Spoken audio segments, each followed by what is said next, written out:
మరి ఈ దినం వాక్యము తీతు పత్రిక ధ్యానం చేసినాను. ఈ తీతు పత్రిక అపోస్తులైన పౌలు చాలా సార్లు ఈ యొక్క పెద్దల గురించి, మన విధేయత గురించి, మరి విభేదాల గురించి ఈ యొక్క అధ్యాయంలో తెలియజేసినాడు. చాలా సార్లు మరి మన జీవితంలో ఎలా ఉండాలంటే దైవభక్తి అనేది చాలా ఇంపార్టెంట్ అండి. మనము దేవుని సన్నిధిలో ఆ మనము మన జీవితాలు లాస్ట్ ఎంతవరకు ఈ భూమి మీద ఉన్నప్పటికీ దైవభక్తి అనేది దేవుని దగ్గర తీసుకుపోతారని పౌలు గారు ఆయన యొక్క ఈ పత్రికలో లాస్ట్ చివరిలో ఆయన ముగింపు విషయంలో దైవభక్తిని గురించి చెప్పాడు. దాని విషయంలో కొన్ని విషయాలు మనం తెలుసుకున్నాం.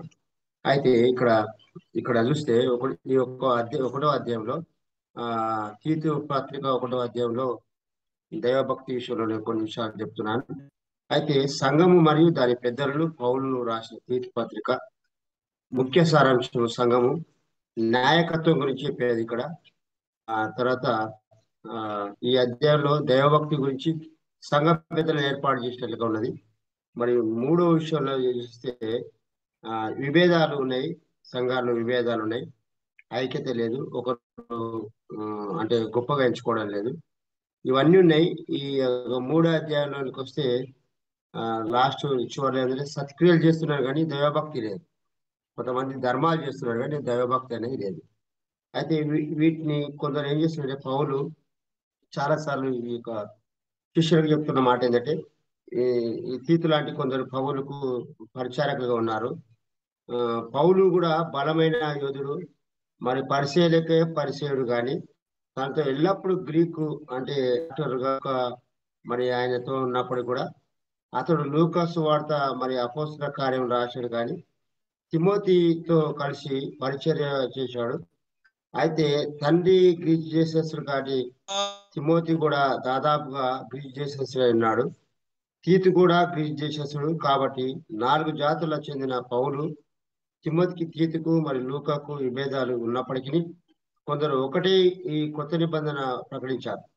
అవి ఇక్కడ చూస్తే వీళ్ళు కేవలము ఈ దేశస్తుల్లోనే కానీ సంస్కృతం గల వారితో కానీ పరిచర్య చేయగలిగినట్లయితే క్రైస్తవ విషయంలో మరి వీళ్ళు ప్రయాణించే జీవితంలో చాలా మంది మరి ఇక్కడ రకరకాల ప్రజలతో వీళ్ళు సేవ చేస్తున్నప్పుడు, రకరకాల ప్రజలతో వీళ్ళు ఉంటున్నప్పుడు వీళ్ళ జీవితాలను బట్టి వాళ్ళు మార్పు చెందినట్టుగా చూస్తున్నాం.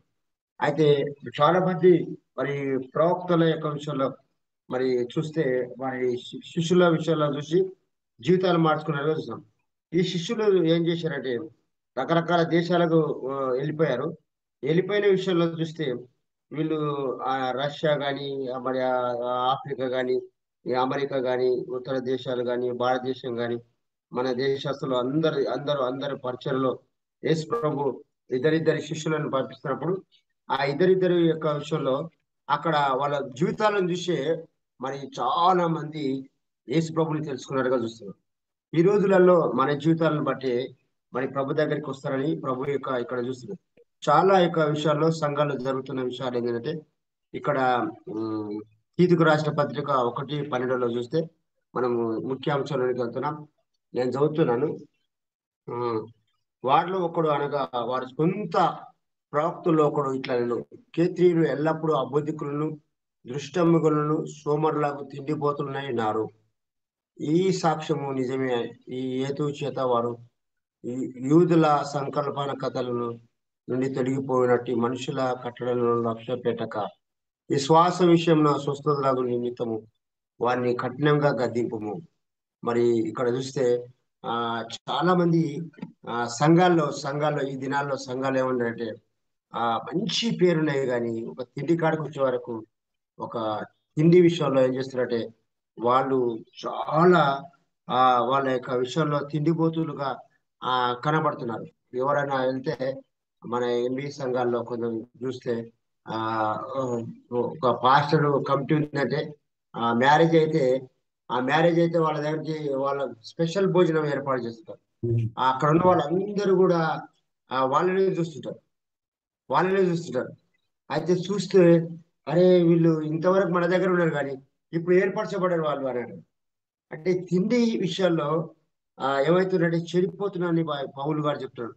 ఈ దుష్టముగా ఆ రోజు అప్పుడు ఏం చేశాడే, వీళ్ళే ఇంకా అంతా వీళ్ళు అబ్బా వీళ్ళే పెద్దవాళ్ళు, వీళ్ళే ఆ ప్రత్యేకింపబడడం, వీళ్ళే చూడండి వాళ్ళ దగ్గరికి చూడండి అని చెప్పి ఒక అన్యులు కానీ, దేవుని ఎరగని వాళ్ళు కానీ, దేవుని బిడ్డలు కానీ, మరి ఆ యొక్క విషయంలో చూస్తే చాలా సరుకున్నట్లుగా చూస్తున్నాం. చాలా వీళ్ళని ఏం చేస్తున్నట్టే ఒక రకమైన ప్రజలుగా చూస్తున్నాం. వీళ్ళ దగ్గరికి వెళ్తున్నప్పుడు ఆ యొక్క వివాహం చేసే వాళ్ళు కూడా వాళ్ళను ఏం చేస్తున్నట్టే ఒక దేవుళ్ళ లెక్క ఆ రోజులలో చూస్తే, ఆ యొక్క విషయంలో చూస్తే ఈ సేవకులకు, పరిచారకులకు, లేకపోతే సంఘ పెద్దలకు వాళ్ళ యొక్క విషయాల్లో బానిసలుగా ఉన్నట్లుగా చూస్తాం. అయితే ఇవన్నీ ఉండకూడదని పౌలు గారు ఏం చేశాడు, నువ్వు తిండిపోతూ అయిన ఎడలా నీ గొంతుకు కత్తి పెట్టుకొని అంటాడు. కత్తి ఏం చేసినట్టే, మనం ఈ తిండి విషయంలో ఎప్పుడైతే మన యొక్క ప్రవర్తన విషయంలో, మన యొక్క విధానంలో ఉంటే, ఈ తిండి ఎప్పుడైతే మనం మాంతామో మంచి ఆరోగ్యంగా ఉంటామని ప్రభువు చెప్తున్నాడు. మరి ఆ యొక్క పౌలు గారు కూడా చెప్పాడు, తిండి విషయంలో మీరు ఏం చేస్తే గొంతుకు కత్తి పెట్టుకోనండి. మరి తిండి విషయంలో మరి మీరు ఏం చేస్తే జాగ్రత్తగా ఉండండి అని చెప్పి, మీరు ఎక్కడ ఏ దేశానికి వెళ్తే ఆ దేశంలో మీ అలవాట్లు ఏం చేసింటే అక్కడనే మార్చుకోండి. ఏ దేశ ప్రజలు ఎట్లా ఉన్నారో అట్లనే అలవాటు చేసుకోండి. కానీ నాకు ఇదే అలవాటు ఉంది, నాకు ఇదే అలవాటు ఉంది, నాకు ఇట్టనే ఉంది, నా జీవితం ఇట్టనే ఉంది అనేది చేయొద్దు అని చెప్పి పౌలు గారు ఆ యొక్క శిష్యులకు ఏం చేసినట్టే ఆ జాతి ప్రజలతో, ఆ యొక్క జాతి ప్రజలు చైనా వారితో కానీ, ఆఫ్రికా వారితో కానీ, ఇండియాలో ఉన్న అనేక జాతి వారితో కానీ, యూరోపియన్లో కానీ, అమెరికా వారితో కానీ మొదలు వారితో సహవాసం చేయడం ద్వారా దేవుడు నన్ను ఆత్మీయంగా ఎంతో ధనవంతులుగా చేస్తున్నాడని పౌలు అనుకుంటుంటే, లేదు లేదు నేను నన్ను ఇట్లా చేయలేదు, దేవుడు నన్ను మీకోసం నియమించిండని చెప్పి ఆయన ఏం చేస్తుంటే ఆయన అన్ని రిక్తుడుగా యేసుక్రీస్తుని మాదిరిగా పెట్టుకొని, యేసుక్రీస్తు ఏ విధంగా అడుగుజాడలు నడిచాడో అట్లనే పౌలు గారిని జీవించినట్టుగా చూస్తాడు. నేను అట్లనే ఉన్నా కాబట్టి మీరు కూడా అట్లనే ఉండాలని అని చెప్తున్నాడు. అది చెప్తున్నప్పుడు ఈ యొక్క జాతి ప్రజలంతా కూడా ఏం చేశాడే, అరే వీళ్ళ లోపల దైవభక్తి ఉంది అని చెప్పి తెలుసుకోవడం. నేను ఈరోజు ఈ యొక్క గొప్ప మరం ఏంటంటే దైవభక్తి విషయంలో ఎక్కువ చెప్పాలనుకున్నాను. దైవభక్తి పౌలు గారు ఏం చేసినట్టే ఇక్కడ చూస్తే, మరి తీతుకు రాసిన పత్రిక ఒకటి ఒకటి ఒకటి 2వ వచనంలో చూస్తే, ఈ పత్రికను ఈ విధంగా దేవుడు ఏర్పరచుకున్న వారిలో మరి గురించి నిరీక్షణ కూడిన దైవభక్తి ఆధారముడు ని సత్య విషయమై అనుభవం గల నిమిత్తము, ఇక్కడ తన జీవితం పౌలు ఏం చేసిన తన జీవితాన్ని దైవభక్తి గురించి ఎక్కువగా చెప్పినట్టు గమనిస్తాం. మరి మొదటి తిమోతిలో, 2వ తిమోతిలో, తీతు పత్రికలో మీరు గమనించగలిగితే అన్య భాషల గురించి ఈ పత్రికల్లో మాట్లాడలేదు. స్వస్థత గురించి మాట్లాడట్లేదు. మరి ఈ లోకంలో ధనవంతుల గురించి మాట్లాడట్లేదు. తన జీవితంలో యోహాను రాసిన పత్రికల్లో గమనించండి, అన్య భాషలు మాట్లాడడం గురించి, శరీర స్వస్థత గురించి, ఈ లోకంలో ధనవంతుల గురించి యోహాను మాట్లాడలేదు.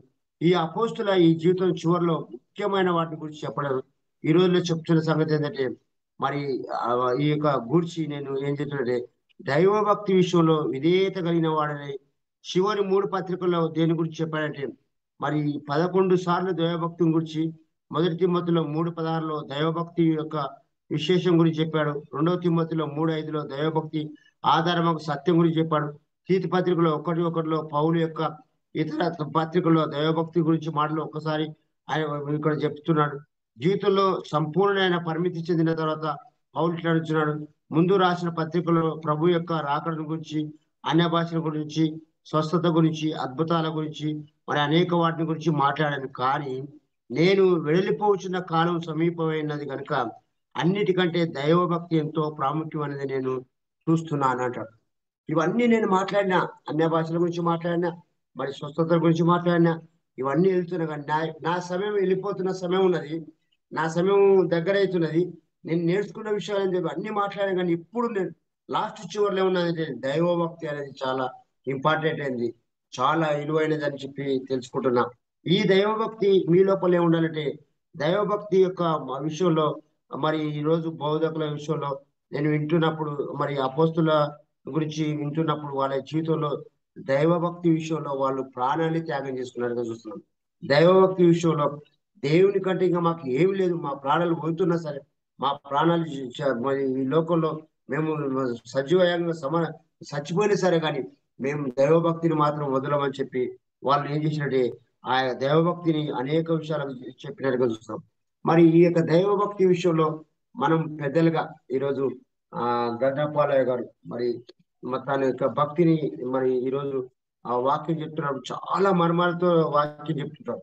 మరి చాలా మర్మాలు అంటే ఒక అంశం తీసుకుంటే దానికి ఆ రోజు రోజు అంతా వివరించినా వినాలనిపిస్తుంది.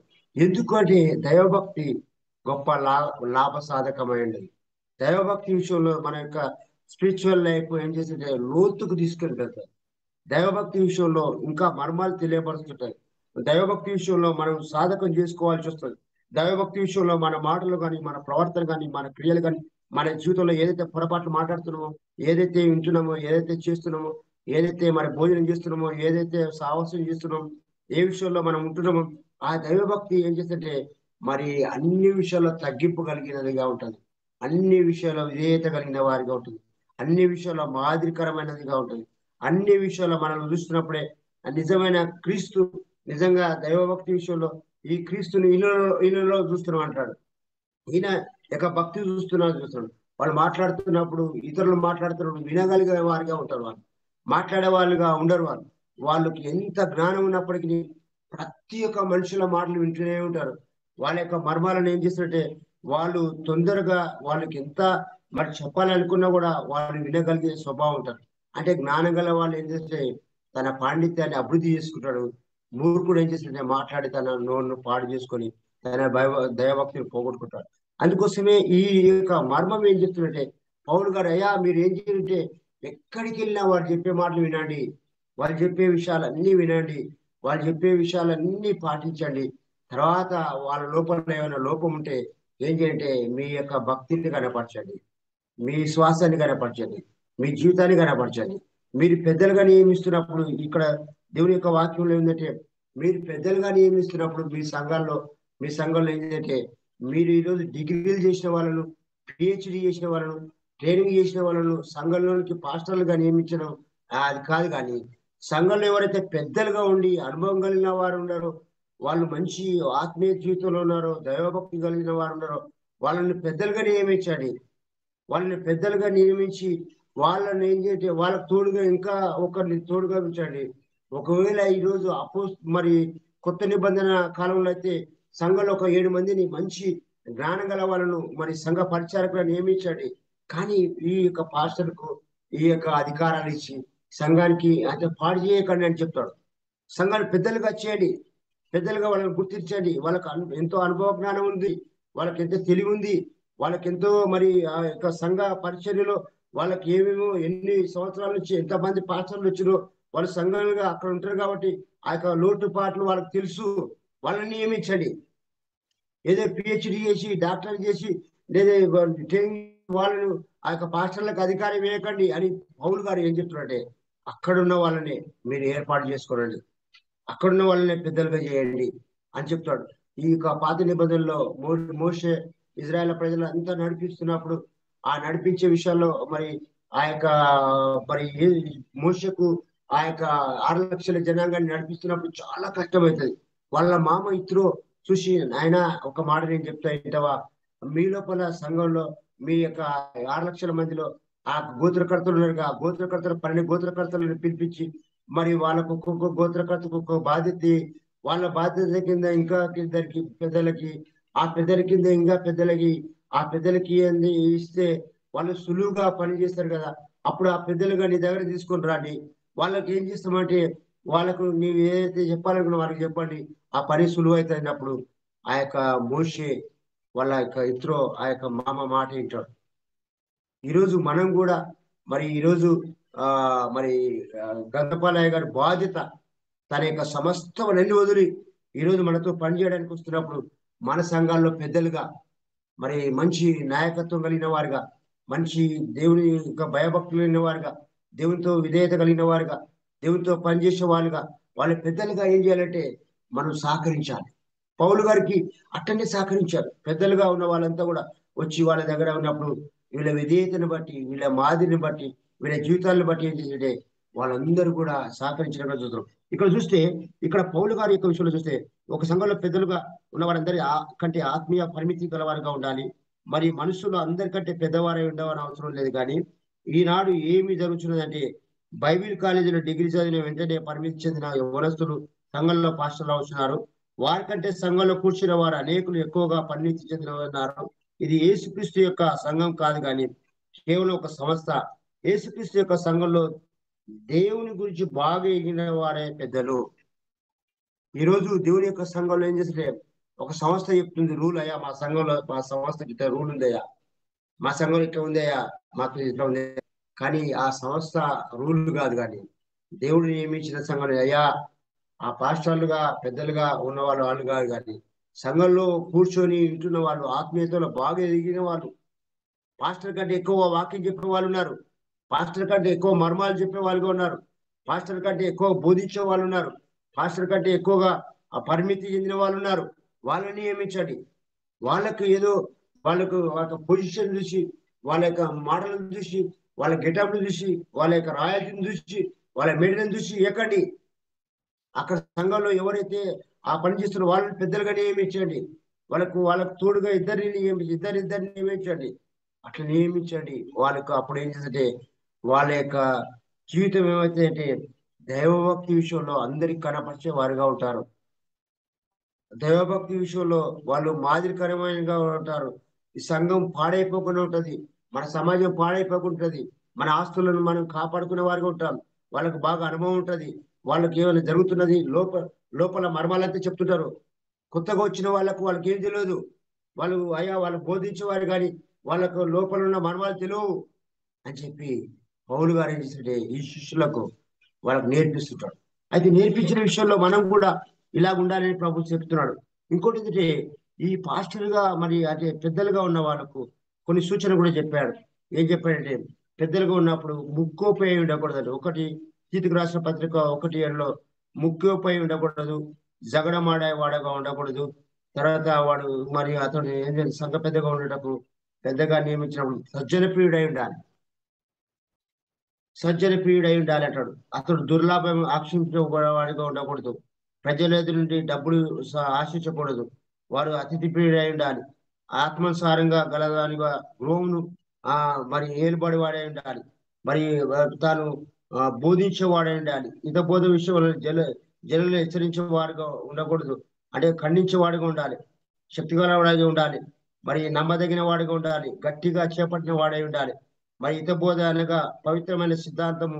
హితబోధ అనే మాటలను పౌలు తిమోతికి తీతుకు అనేక సార్లు చెప్పాడు. అయ్యా హితబోధలు ఉత్తయే మనుషులను మోసపరిచేటి వస్తున్నాయి. అయితే మీరు సంఘ పెద్దలుగా ఏం చేయాలంటే దాన్ని ఖండించండి. బైబిల్లో ఏది ఉంది అదే చెప్పండి, దేవుని వాటిలో ఏదైతే చెప్తున్నా అదే చెప్పండి. మీరు ఏదో కల్పనా కథల విషయంలో నవ్వించేది, మురిపించేది, మరి ఇవన్నీ వస్తుంటాయి, ఇవన్నీ చేయకండి అని ఆ యొక్క సంఘ పెద్దలకు చెప్పండి అని వాక్యం చెప్తుంది. అయితే ఇక్కడ చాలా మంది నేను ఒక ఉపమానం చెప్తున్నట్టే, మన సంఘంలో ఆ ఒక హాస్పిటల్ ఉంటది. హాస్పిటల్లో ఏం చేస్తుంటే ఆ ఆ అన్ని విషయాల్లో ఆ ప్రజలందరూ వస్తారు. అందరు వస్తుంటే ఆ హాస్పిటల్లో కూడా అందరు వస్తున్నప్పుడు అక్కడ హాస్పిటల్ శుభ్రంగా లేకపోతే, ఆ అపరిశుభ్రంగా ఉంటే, మరి అక్కడ డస్ట్ ఫామ్ అయి ఉంటే, ఆ దుమ్ము ఉంటే, ఆ యొక్క ఆ మరి అక్కడ ప్రజలు వస్తున్నప్పుడు ఆ యొక్క డస్ట్ ఎలర్జీ అయితే, ఆ డస్ట్ ఏం చేస్తుంటే ఎవరి దగ్గర డస్ట్ ఉందో ఆ క్రిములు వాళ్ళ దగ్గరికి వెళ్ళిపోతుంది. డస్ట్ అంటే ఏంటంటే దుమ్ము, ఈ లోక మాలిన్యత, ఈ లోకమైన అపరిశుభ్రత. ఎవరైతే సంఘంలోనికి వస్తున్నారో ఆ యొక్క వస్తున్న మన హాస్పిటల్ ఎంత శుభ్రమైనది ఉన్నా ఆ డస్ట్ ఏం చేస్తుంటే అందరికి ఆవరిస్తుంది. ఇక్కడ ఏం చేస్తుంటే ఈ హాస్పిటల్ దాకా ఒక సంఘాలకు వచ్చి వాళ్ళు ఏం చేస్తుంటే వస్తారు కానీ ఎవరికి ఏం అంటించిపోతారో తెలియదు, ఎవరికి ఏ జగడాలు పుట్టిస్తారో తెలియదు, ఎవరికి ఏ యొక్క హితబోధలు చేస్తారో తెలియదు, ఎవరి గురించి మాట్లాడుతారో చెప్తారు, ఎవరి యొక్క విషయాల్లో మనుషులు జరుపుతారో తెలియదు. వాళ్ళు ఆ చర్చికి వస్తారు కానీ చర్చికి వచ్చి ఏం చేస్తారంటే ఒకటి అంటించిపోతారు. చర్చికి వచ్చి వాళ్ళు ఏం చేస్తారంటే వాళ్ళ లోపల ఉన్న మనుషులు అంతా మాట్లాడుకొని అంటించిపోతుంటారు. అయితే ఇలాగా ఉండకూడదని అలాంటి వాళ్ళని ఏంటంటే దేవుని వాక్యంలో ఏంటంటే మరి తీతుకు రాష్ట్ర పత్రిక 1:10-11 వచ్చిన చూస్తే అనేకులు విశేషంగా సున్నతి సంబంధులే, అవిధేయతలు, వరదబోతులను మోసపుచ్చువారైనారు, వారి నోళ్లు మూయవలెను, సంఘం కూటంలో మాట్లాడి ఇతరులను విసుగు పుట్టించి వాడకుండకూడదు. మాట్లాడటకు వీటిలో నీలో ఏమీ లేనట్లయితే కూటములో నీవు నిలబడి మాట్లాడవద్దు. ఆ విధంగా ప్రజల సమయాన్ని వృధా చేయట నేరము. అటువంటి యొక్క నోళ్లు మూయించడం సంఘ పెద్ద యొక్క బాధ్యత. సంఘ పెద్దలు ఎవరైనా సంఘాల్లో వస్తే వాళ్ళు ఏం మాట్లాడుతున్నారో వాళ్ళని హెచ్చరించాలి, వాళ్ళని సరి చేయాలి. వాళ్ళను ప్రత్యేకంగా పిలుచుకొని, ఏందమ్మా సంఘానికి వచ్చినోడు, సంఘంలో నువ్వు చేయవలసిన పనులు ఇవి కానీ నువ్వు మాట్లాడవలసిన సమయం కాదు కానీ వాళ్ళని హెచ్చరించాలి, ఖండించాలి, బుద్ధి చెప్పాలి. ఈ బాధ్యత ఎవరిదంటే సంఘ పెద్దలదే. మనకి ఈరోజు మన ఎంబీ ప్రాపర్టీ విషయంలో ఏమైందంటే ఒకరికొకరు అంటించుకొని పోతారు. ఆయన ఎట్లా, ఈయన ఎట్లా, ఆయన ఎట్లా, ఆయన ఎట్లా, ఆయన ఎట్లా, ఆయన ఎట్లా అని. మన నీవెట్లా అంటే లేదు. మనం మనం వచ్చి కూర్చొని వినడానికి చెప్పడానికి ఏదో మనం చేయడానికి వస్తాం, కానీ మనం ఏంటంటే ఇతరుల గురించి చెప్పేస్తుంటాం. సంఘంలోకి వచ్చిన వాళ్ళు కూడా చాలా మంది ఆ సంఘంలో చూస్తే ఆ సంఘంలో అట్లా జరుగుతుంది, ఈ సంఘంలో ఇట్లా జరుగుతుంది, ఈ పాస్టర్ ఇట్లా, ఆ పాస్టర్ ఇట్లా, ఆ ఇట్లా అని చెప్తుంటారు. నేను పాస్టర్గా ఉన్న విషయాల్లో నేను చాలా సార్లు అంటే గమనం చేసిన. ఒక విశ్వాసి మరి ఆమెకు నచ్చినట్లయితే ఆమె 10 మందిని తీసుకొని పోతాం ఒక్కసారి. మళ్ళీ 10 మంది పోతున్నారని ఈ పాస్టర్ మళ్ళీ ఎంతో బాధపడాలి సంఘ అంటే విషయాలు. అంటే ఇవన్నీ చాలా వరకు ఏమిటంటే ఇట్లా ఉంటారు.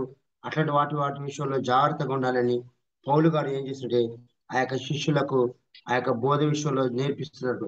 ధనాపేక్ష మరి చాలా సార్లు ఈ యొక్క సంఘంలో ఏం చేస్తుంటే ధనం ఉన్న వాళ్ళను మంచి ఆ మంచి వాళ్ళకు పొజిషన్ బట్టి వాళ్ళను మీరు అంటే గౌరవించాలి, కానీ వాళ్ళకు ఏదైతే ఉన్నదో ఆ ధనాన్ని బట్టి కానీ వాళ్ళ పొజిషన్ బట్టి కానీ అలా చేయకండి అంటారు. ఎవరైతే దైవభక్తి విషయంలో ఉన్నారో ఆ దైవభక్తి విషయంలో పవిత్రంగా ఉన్న వాళ్ళను మీరు ఏర్పాటు చేసుకొని అంటారు. ఇంకో విషయం చూస్తే ఇక్కడ తీతు పత్రిక లాస్ట్ చివరిలో చూస్తే 1వ అధ్యాయం 15వ వచనంలో పవిత్రులకును అన్ని అపవిత్రులే గాని అపవిత్రులకు అవిశ్వాసులకును ఏది అపవిత్రమైనది కాదు, కానీ మనస్సును వారి మనసాక్షి అపవిత్రపరచబడి ఉన్నది అని అంటాడు. పవిత్రంగా ఉన్న వాళ్ళు మరి పవిత్రంగానే ఉంటారు, కానీ అపవిత్రమైన వాళ్ళు ఏం చేస్తే పవిత్రులను చెప్పేస్తారు, మంచి వాళ్ళని చెప్పేస్తారు. వీళ్ళ లోపల పవిత్రత లేకుంటే కాబట్టి ఈ అపవిత్రత ఏం చేస్తే ఆ పవిత్రతను చెప్పేస్తుంటారు అని చెప్తాడు.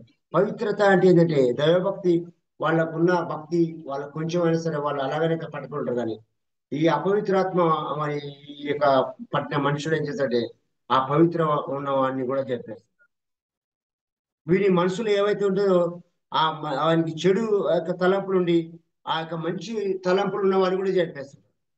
అలాంటి వాళ్ళు ఉంటారు, మీరు గమనం చేయండి అంటే అంటారు. అలాంటి వాళ్ళ మధ్యలో మీరు జాగ్రత్తగా ఉండండి అంటారు. వాళ్ళని ఎవరు ఎలాంటి వాళ్ళో మీరు గ్రహించండి అంటారు. వాళ్ళు ఏ జ్ఞానం చేత ఉన్నారో, ఏ జ్ఞానం చేత నీ దగ్గరికి వచ్చారో, ఏ తెలివి చేత వచ్చారో, ఏ వివేచన వచ్చారో నువ్వు గ్రహించటం. అందుకోసమే మరి ఒక వ్యక్తి యొక్క విషయంలో వాడు మాట్లాడుతున్న మాటలను బట్టి, వాడు జీవితున్న జీవితాన్ని బట్టి, వాడు నడుస్తున్న ప్రవర్తన బట్టి వాడి యొక్క సర్టిఫికెట్ ఇవ్వచ్చు.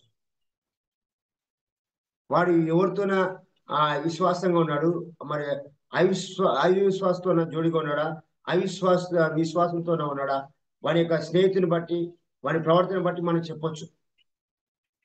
అందుకోసమే ఈ ఆత్మీయ జీవితం అనేది ఏంటంటే ఆత్మీయతతో సహవాసం చేస్తే ఆత్మీయత పెరుగుతుంది, అవిశ్వాసంతో చేస్తే అవిశ్వాసం వస్తుంది, విశ్వాసం చెడిపోతుంది.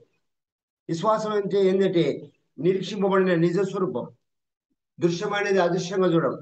ఈరోజు మన ఎంబీ ప్రాపర్టీ అంతా పూర్వ వైభవం మరి వస్తుందని మనం నిరీక్షణ ఉన్నాం, అంతకంటే ఒక గొప్పది వస్తుందని నమ్ముతున్నాం, అంతకంటే దేవుడు గొప్ప పని చేస్తున్నాం నమ్ముతున్నాం, ప్రార్థన చేస్తున్నాం, ప్రయత్నం చేస్తున్నాం, కోట్లకు వెళ్తున్నాం, మరి చాలా రాత్రులు పగలు దానికోసం శ్రమ పడుతున్నాం. దాని వైభవం మనం చూస్తాం, అంతకంటే గొప్ప చేస్తావు ప్రభావం చూస్తున్నాం. ఇలాంటి బ్రాడ్ మైండ్ కలిగి గొప్ప థింకింగ్ కలిగి ప్రభు సన్నిధానం మనం నిలబడేస్తే అవిశ్వాసం వచ్చి ఏం చేస్తావయ్యా అని అంటే మన విశ్వాసులు అంతా ఏం చేస్తాడే చెడిపోయేవారుగా ఉంటాం. అయ్యా ఏం అవుతుంది అని అనుకుంటారు. ఇలాంటి వాటితో మీరు ఉండకండి అంటాడు పౌలు. ఇలాంటి వాటితో సావాసం చేయకండి, ఇలాంటి వాటి యొక్క విషయంలో మరి వాళ్ళతో మీరు ఎక్కువగా మాట్లాడకండి అంటాడు. అందుకోసమే ఈ రోజులలో మరి మన విధేయత అనేది చాలా ఇంపార్టెంట్ అయింది ప్రభు సన్నిధానంలో. మనము మరి పౌలు ఈ యొక్క తీతు పత్రికలు అంతా కూడా 1వ అధ్యాయం నుంచి మరి లాస్ట్ వరకు చూస్తే ఈ యొక్క సంఘాల గురించి, సంఘ పెద్దల గురించి, వాళ్ళ ప్రవర్తన గురించి, వాళ్ళ బాధ్యతల గురించి ఆ యొక్క పౌలు వాళ్ళ యొక్క శిష్యులకు ఏం చెప్పినాడు అన్ని చెప్పేస్తున్నాడు. మనం కూడా ఈ దినాల్లో మరి ప్రభు సన్నిధానంలో మనం కూడా ఉంటే మన యొక్క జీవితాన్ని ఎవరు చేరపరు, కానీ ప్రభు సన్నిధానంలో ఉండాలి. ప్రభు వాక్యం దాటి వెళ్ళకూడదు. ప్రభుకు నమ్మకంగా ప్రభు ఏం మాట్లాడుతున్నాడు, ఈరోజు మన యొక్క ఆత్మీయ జీవితంలో ప్రభు ఏం మాట్లాడాడంటే మన విధేయతను మనం కాపాడుకోవాలి, మన ప్రవర్తనను మనం కాపాడుకోవాలి, మన నోటిని మనం కాపాడుకోవాలి, మనకిచ్చిన బాధ్యతను మనం కాపాడుకోవాలి, మనకున్న రాయల్టీని మనం కాపాడుకోవాలి, మనకున్న మెయింటెనెన్స్ మనం కాపాడుకోవాలి, మన పవిత్రతను మనం కాపాడుకోవాలి. ఎవరో చెప్పిన దానికి మన యొక్క మైండ్లోనికి రాలేదు. నువ్వు ఏదైతే నువ్వు గొప్ప ఒక మనిషి, గొప్ప నాయకుడిగా ఉండాలంటే, గొప్ప మరి దేవుని పనిలో ఉండాలంటే నువ్వు ఎవరి వైపు చూడకు అంటాడు, దేవుని వైపు చూడంటాడు. ఎవరు చెప్పే మాటలు వాటి చూడకు అంటాడు, దేవుని వైపే చూడంటాడు. అందుకని మోషే ఏం చేశాడే, చాలా సార్లు దేవుని వైపే చూశాడు. ఆయన ఆ యొక్క మనుషుల వైపు చూడలే, నాకు ఇంత సైన్యం ఉందని చూడలే. లేతే పౌలు గారు కూడా అయ్యా నాకు బలగం ఉంది, నాకు ఇంత మంచి ఆ యొక్క జ్ఞానం ఉంది, తెలివి ఉంది, నేను అన్ని విషయాల్లో ఉందని చూడలే, దేవుని వైపు చూశాడు. శిష్యులు కూడా ఏం చేశారంటే ఆయన యొక్క శ్రమల్లో కష్టాల్లో ఎవరు ఈ సంఘాలకు ఇంతమంది మేము బోధిస్తున్నామని స్వస్థతలు అద్భుతాలు చేస్తున్నాం అన్ని చేస్తున్నాం, కానీ అన్ని ఆయన వైపు చూడలే. ఎవరి వైపు చూడండి, దేవుని వైపు చూశారు. ఆ దేవుని వైపు చూసి వాళ్ళ యొక్క పనిని వాళ్ళు ఏం చేసుకుంటూ వెళ్ళిపోయారు. ఆ యొక్క సంఘంలో పెద్దలను నియమించుకుంటూ వెళ్ళారు. సంఘాలు వాళ్ళకు అప్పచెప్పారు. అక్కడ ఇక్కడ ఏ పాస్టర్ అయ్యా నియమించి ఆ పాస్టర్కి అప్పచెప్పడానికి లేదు. సంఘాలంతా పెద్దల చేతులే పెట్టారు. సంఘాలంతా కూడా సంఘం పెద్దల చేత నియమపడాలి. ఆ యొక్క పాత నిబంధనలను చూస్తే కొత్త నిబంధన వరకు సంఘ పెద్దలుగా మీరు ఇలాగ ఉండండి అయ్యా, మరి మీరు బోధించేవాడుగా ఉన్నప్పుడు మీరు మీరు మీరు అన్ని విషయాల్లో సంఘ పెద్దలు నియమించేవాడుగా, వాక్యాన్ని అనుభవించేవాడుగా ఉండాలి. ప్రాముఖ్యంగా మరి తన పిల్లలను తను ఏలేవాడుగా ఉండాలంటాడు. కుటుంబాన్ని ఏలేవాడుగా ఉండకపోతే సంఘ పరిచయం చేయొద్దు అంటాడు. నువ్వు ఎట్లా ఉన్నావు, నీ పిల్లలు కుటుంబంలో చాలా వరకు ఈ రోజులలో మనం సంఘ పెద్దలుగా సంఘ పాస్టర్లుగా మంచిగా ఉన్నాం. మన పిల్లల్ని ఏమైపోతున్నారంటే మన పిల్లలు మనం పట్టించుకుంటాం. మన పిల్లలను మనం ఏం చేయాలంటే మనము ఈ రోజు మనం పట్టించుకోకపోతే మన పిల్లల బట్టి మనకి ఏమవుతుందంటే శాపం వస్తుంది. ఏలి మంచి సేవకుడే, తన పిల్లలు పట్టించుకోలేదు, శాపం వచ్చేసి. సమయాలు కూడా మంచి ప్రవక్త, లాస్ట్ కు తన యొక్క సొంత తలంపుల చేత ఆయన రాజులను అభిషేకించేవాడు, కానీ తన పిల్లలు ఏమైపోయాడో తెలియదు. మరి ఈరోజు ఆ దావీదు మహారాజు తను గొప్ప రాజుగా చేశాడు, కానీ తన పిల్లలు ఏమైపోయాడో తెలియదు. ఈరోజు మోషే ఉన్నాడు, మోషే తర్వాత తన పిల్లలు ఏమైపోయాడో తెలియదు. బైబిల్లో చూస్తే తన పిల్లలు ఎవరు అందరు చాలా గొప్ప గొప్ప పనులు చేశారు, తన పిల్లలు ఏమైపోయారో తెలియదు. అందుకోసమే మన పిల్లల్ని ఏం చేయాలంటే మన తర్వాత మన పిల్లల్ని మన బాధ్యతలను పెంచేవారుగా ఉండాలి. మన బాధ్యతలు మన పిల్లల్ని నేర్పించేవారుగా ఉండాలి. మన పిల్లల్ని మనం మన విధేయతలో నడిపించేవారుగా ఉండాలి. అయ్యా ఈయన మంచోడు, కానీ ఆయన పిల్లలు చూడండి, ఆయన కుటుంబం చూడండి. ఈరోజు పాస్టర్స్ పిల్లలు పాస్టర్లుగా అయితే లేరంటే పాస్టర్లుగా వాళ్ళ యొక్క బాధ్యతలు వాళ్ళ పాస్టర్ వరకే ఉంటుంది, వాళ్ళ పిల్లలు తర్వాత లేరు. సంఘ పెద్దల పిల్లలు సంఘ పెద్దలుగా వాళ్ళ లేరు. ఎందుకు లేరంటే మనం మన విధేయత మన పిల్లలకు చూపిస్తలేరు, బయట వాళ్ళకు చూపిస్తున్నాం మన కుటుంబానికి. అందుకోసం కుటుంబం అనేది చాలా ఇంపార్టెంట్ అయింది. కాబట్టి మన కుటుంబంలో మన యొక్క సంఘంలో మన కుటుంబం అంటే ఈరోజు మన ఎంబీ సంఘ కుటుంబాలు, మన సంఘ కుటుంబాల్లో మనం కూడా మన పిల్లల్ని ఏం చేయాలంటే వాళ్ళకు ఏదైతే ఆ యొక్క మరి చాలా సంవత్సరాలుగా అనుభవం కలిగిన వారు ఉన్నారో వాళ్ళని సంఘ పెద్దలుగా నియమించి వాళ్ళను ప్రభు యొక్క విధేయతలో పెంచుతూ ఆ సంఘాలను బాధ్యతాయుతంగా నడిపిస్తే మనల్ని దేవుడు అత్యధికంగా దేవుడు ఆశీర్వదిస్తాడు. ఈ కొద్ది మాటలు దేవుడు జీవించుతాడు. ఆమె